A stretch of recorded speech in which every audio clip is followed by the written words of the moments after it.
All right, family, we are in Acts chapter 24, verse by verse, chapter by chapter.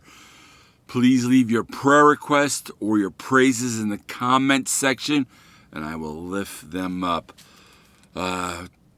Chapter 24, verse 1. 5 days later, the high priest Ananias went down to Caesarea with some of the elders and a lawyer named Tertullus, and they brought their charges against Paul before the governor. When Paul was called in, Tertullus presented his case before Felix. We have enjoyed a long period of peace under you, and your foresight has brought about reforms in this nation, because everywhere and in every way, most excellent Felix, we acknowledge this with profound gratitude. But in order not to weary you further, I would request that you be kind enough to hear us briefly. We have found this man to be a troublemaker, stirring up riots among the Jews all over the world. He's a ringleader of the Nazarene sect, and even tried to desecrate the temple, so we seized them. By examining him yourself, you will be able to learn the truth about all these charges we are bringing against him. The Jews joined in the accusation, asserting that these things were true. When the governor motioned for him to speak, Paul replied, I know that for a number of years you have been a judge over this nation, so I gladly make my defense. You can easily verify that no more than 12 days ago I went up to Jerusalem to worship.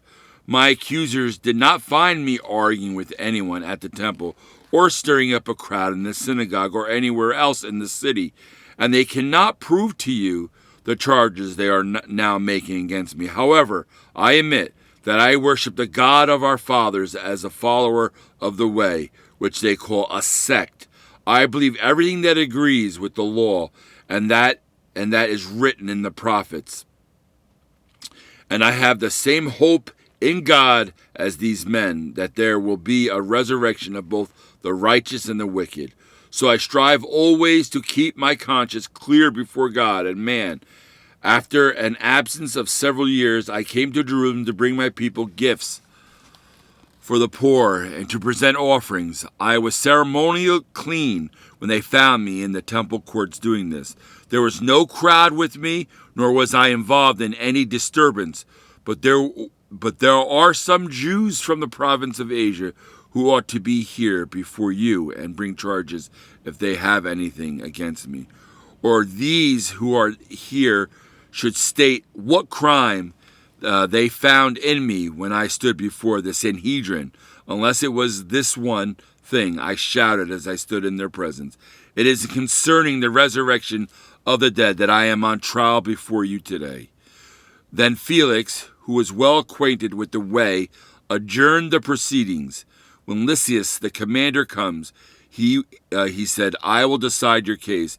He ordered his centurion to keep Paul under guard, but to give him some freedom and permit his friends to take care of his needs.